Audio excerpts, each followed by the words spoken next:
歡迎收睇《寰宇掠影》，今日由我羅玉文帶大家遊世界。貓狗好容易甩毛，主人要定期清理。澳洲一個女人將寵物嘅毛織成毛線，再製成頸巾同埋冷衫等，環保之餘，主人亦都可以分享寵物嘅溫暖。養寵物本身已經唔容易，養毛茸茸嘅西摩犬，主人仲要面對一大難題，就係要幫佢哋打理狗毛。住喺墨爾本嘅尤恩養咗2隻西摩犬，每個禮拜都要用成個鐘時間幫愛犬梳毛。以往佢都會抌咗啲狗毛，不過而家就有新用途。This would be about 2 brushes worth, and this then will turn into about, we would estimate, 1 of these. 你冇聽錯，狗毛都可以織成毛冷。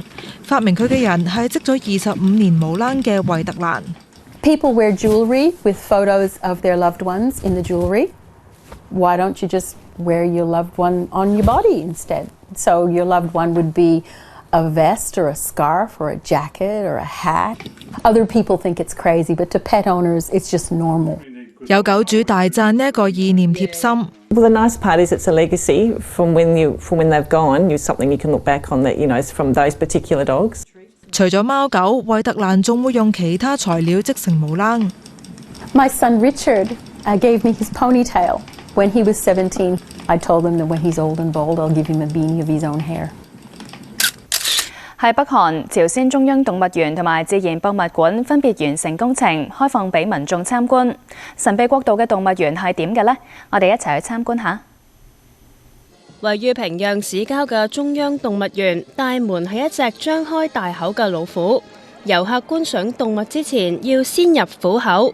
近日完成改建工程嘅動物園設有猛獸區、爬蟲館同水族館等，飼養800幾種7000幾隻動物。至於喺隔離新建成嘅自然博物館係領袖金正恩提議興建㗎，面積達到35000平方米。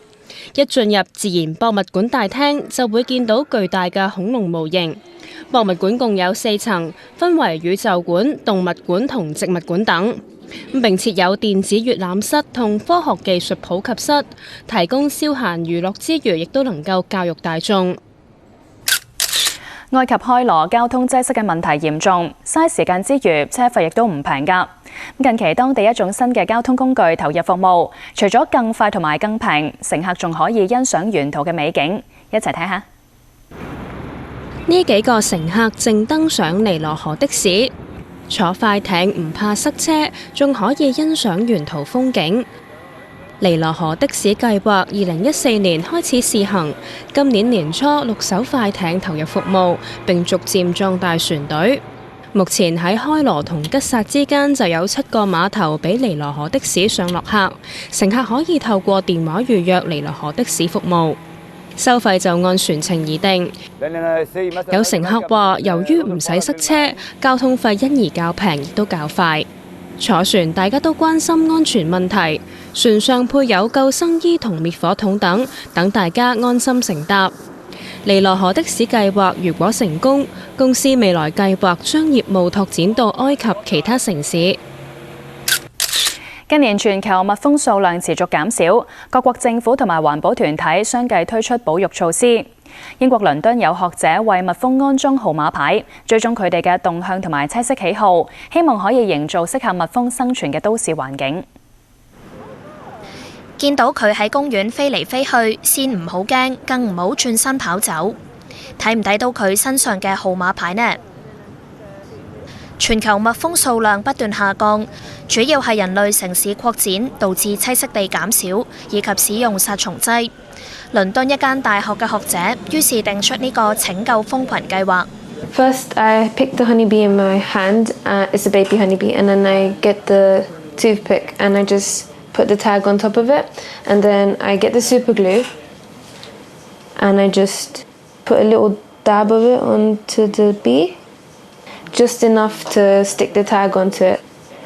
研究團隊陸續放出幾百隻裝上號碼牌嘅蜜蜂，讓佢哋喺倫敦市區自由活動，並邀請民眾影低呢啲蜜蜂嘅相，藉此了解佢哋偏好棲息嘅地方同花朵種類，希望利用有關數據締造出更適宜蜜蜂生活嘅都市環境，讓蜜蜂數量回穩。負責項目嘅學者話：我哋日常食嘅蔬果大部分都依靠蜜蜂傳播花粉。蜜蜂授粉每年為英國帶嚟6億5千萬英鎊嘅經濟收益。警告：如果蜜蜂數量持續減少，將會導致農作物減產、物價飆升，後果不堪設想。They contribute to 1/3 of the food we eat by way of pollination. They pollinate all the crops that in turn generate vegetables and potatoes. And if it wasn't for bees, then we'd have to do the pollinating, and that would be a very tedious and expensive job to do. 下次喺倫敦見到呢啲蜜蜂，可以記低佢哋身上嘅編號同影張相。呢個小小嘅舉動係幫助蜜蜂繁衍嘅一大步。今集環宇掠影同大家講到呢度啦，拜拜。